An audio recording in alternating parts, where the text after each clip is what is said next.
আর আমাদের সরকার যা কিছু হোক আমাদের কি বলে, ফ্যামিলি কার্ড, এলপিজি কার্ড। কিরে ভাই, এলপিজি কার্ডের অবস্থা কি জানেন? এলপিজি কার্ড, এলপিজির দাম ছিল 1200 টাকা, ওনারা 745 টাকা বাড়াইয়া 1945 টাকা করলো। 745 টাকা বাড়াইয়া এরপর জনগণকে বলে আপনার জন্য একটা কার্ড নিয়ে আসি, 500 টাকা প্রতি মাসে আপনি পাবেন। বাহ! আমার ছেলেটা আহত অবস্থায় জীবিত ছিল, পুলিশরা যখন আগুনে দিচ্ছিল তখন দেখলো যে একটা আহত অবস্থা, আমার ছেলেটাকেও সে আগুনের মধ্যে ঢেলে দিয়েছিল। যেমন গরুর বাচ্চাকে গরুর বাচ্চাই বলে, বাঘের বাচ্চাকে বাঘের বাচ্চা বলে, কিন্তু একমাত্র মানুষ, সে মানুষের বাচ্চা হলেও মানুষ তাকে অনেক সময় মানুষ বলে না।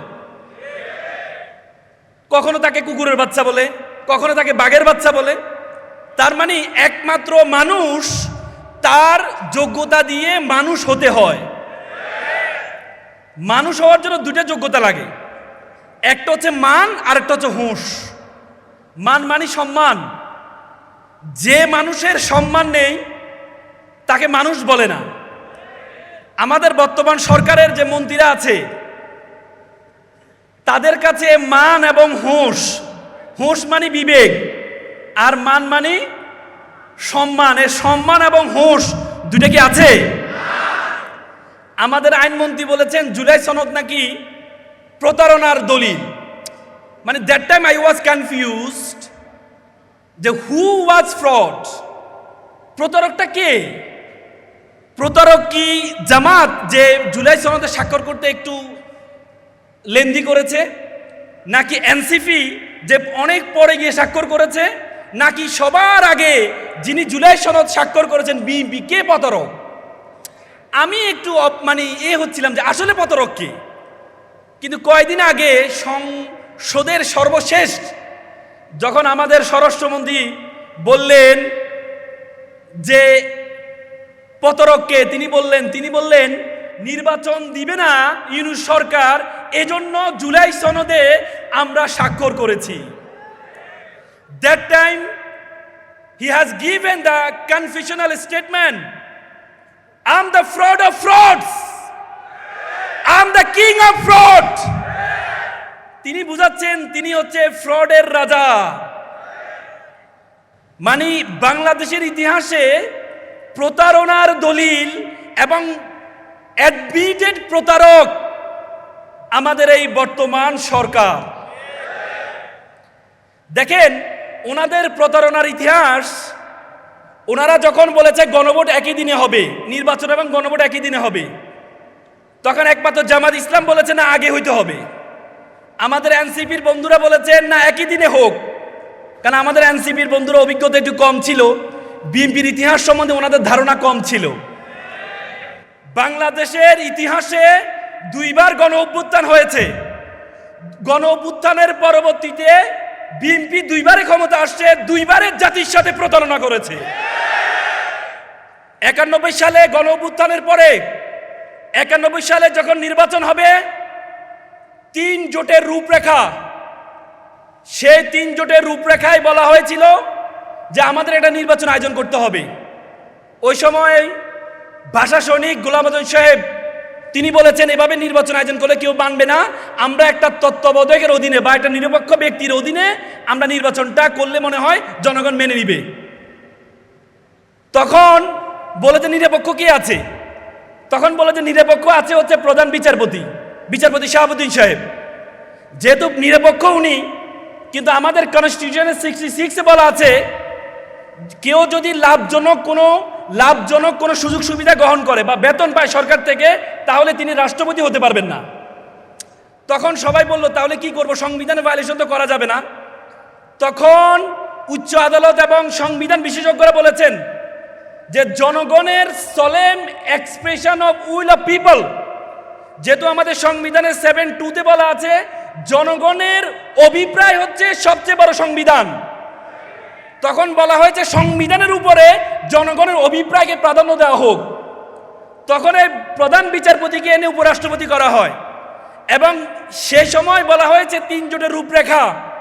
3 জোটের রূপরেখার মধ্যে বলা হয় যিনি ক্ষমতা আসবেন তার প্রথম কাজ হবে আমাদের যে প্রেসিডেন্ট শাসিত সরকার থেকে ক্যাবিনেট শাসিত সরকারে যাবেন এবং তত্ত্বাবধায়ক সরকার এটাকে সংবিধান অন্তর্ভুক্ত করবেন এবং আইন বিভাগ থেকে বিচার বিভাগ আলাদা করবেন। কিন্তু দুর্ভাগ্য হলো সত্য, ওই নির্বাচনে 140টা আসন পেয়েছে বিএনপি, 18 আসন পেয়েছে জামাত। ক্ষমতা গ্রহণ করার কোনো সুযোগ ছিল না সেদিন বিএনপির। সেদিন জামাত নিঃস্বার্থভাবে কোনো ধরনের শর্ত না দিয়ে সেদিন জামাত বিএনপিকে প্রথম ক্ষমতার স্বাদ দিয়েছিল। প্রথম ক্ষমতার স্বাদ পাওয়ার পরে ওনারা আবার জাতির সাথে বেঈমানি করেছে। ওনারা তত্ত্বাবধায়ক সরকারকে অন্তর্ভুক্ত করেননি, ওনারা আইন বিভাগ থেকে বিচার বিভাগকে আলাদা করেননি, ওনারা নিজের অধীনে একটা নির্বাচন দিয়েছেন। পরবর্তীতে আন্দোলনের মুখে পড়ে 20 দিনের মাথায় আবার নতুন নির্বাচন দিয়ে সংবিধানকে সংশোধন করে তত্ত্বাবধায়ক সরকারকে অন্তর্ভুক্ত করে আবার নির্বাচন দিয়েছিল। তার মানে প্রতারণার ইতিহাস 91 থেকে শুরু হয়েছে। 2001 সালে ক্ষমতা আসার পরে ওনারা একবার ক্ষমতা গেলে আর ক্ষমতা ছাড়তে চান না। ওনারা কি করলেন, ওনাদের তত্ত্বাবধায়ক সরকারের বিধানের মধ্যে ছিল যিনি সর্বশেষ প্রধান বিচারপতি তিনি তত্ত্বাবধায়ক সরকারের প্রধান হবেন।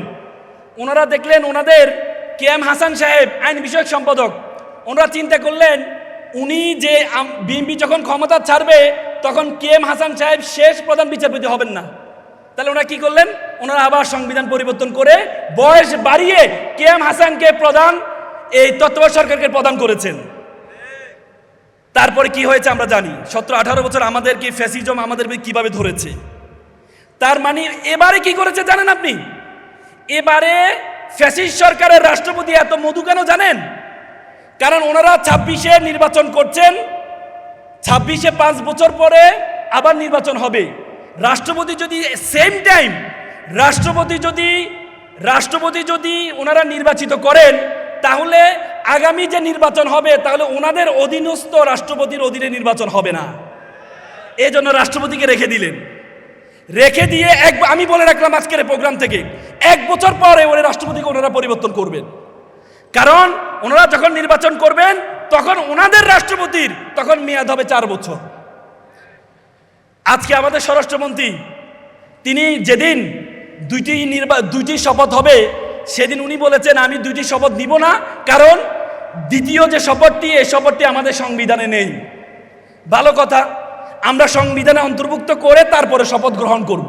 আচ্ছা মানলাম আপনি সংবিধানে অন্তর্ভুক্ত করে তারপরে শপথ, তার মানে ওনারা সংবিধানের বাইরে যাবেন না। ভালো কথা, সংবিধান প্রেমী যদি হন তাহলে আমাদের সংবিধানে 6ষ্ঠ তফসিলে বলা আছে যে স্বাধীনতার ঘোষক শেখ মুজিবুর রহমান। তাহলে আপনি কেন স্বাধীনতার ঘোষক জিয়াউর রহমান বলছেন?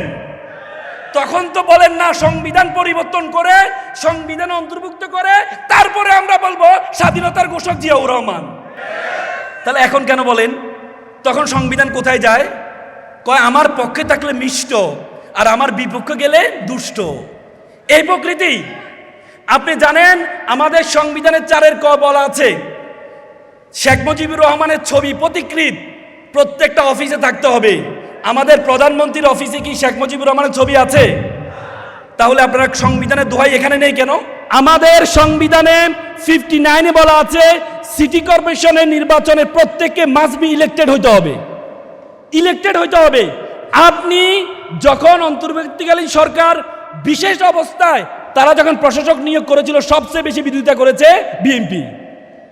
কিন্তু যখন বিল উত্থাপন করলেন এই অন্তর্বর্তী সরকারের যে অধ্যাদেশটা ছিল সে অধ্যাদেশটা হুবহু পাশ করলেন এবং ওনারা বিভিন্ন জায়গায় প্রশাসক নিয়োগ করে দিলেন।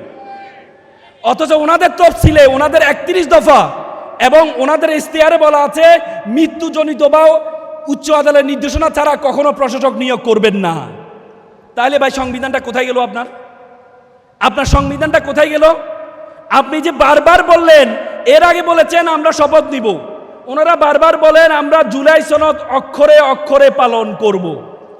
ভাই আপনি যদি জুলাই সনদ অক্ষরে অক্ষরে পালন করেন আপনি কি আসলে জুলাই সনদ অক্ষরে অক্ষরে পালন করছেন? জুলাই সনদের যে ওয়ার্ডার আছে সে ওয়ার্ডারের 2টা শপথ নেওয়ার কথা বলেছেন। আপনি জানেন আমাদের নির্বাচন নিয়ম হচ্ছে 5 বছর পর পর। মানে আমাদের পরবর্তী নির্বাচন হওয়ার কথা ছিল 28 সালে, 26 সালে নির্বাচন করলেন কোন আইনের ভিত্তিতে? কোন আইনের ভিত্তিতে? সংবিধানের ভিত্তিতে? সংবিধানের ভিত্তিতে না, এই যে ওয়ার্ডারের ভিত্তিতে। তাহলে এক বাবার দুই সন্তান, এক বাবার দুই সন্তান, এক সন্তানের বয়স 69 বছর, আরেক সন্তানের বয়স 52 বছর। আপনি 69 বছর সন্তানটাকে অবৈধ বললেন, আবার 52 বছর সন্তানটাকে বৈধ বললেন। এটা কি ভণ্ডামি? এটা কি জাতির সাথে ভণ্ডামি?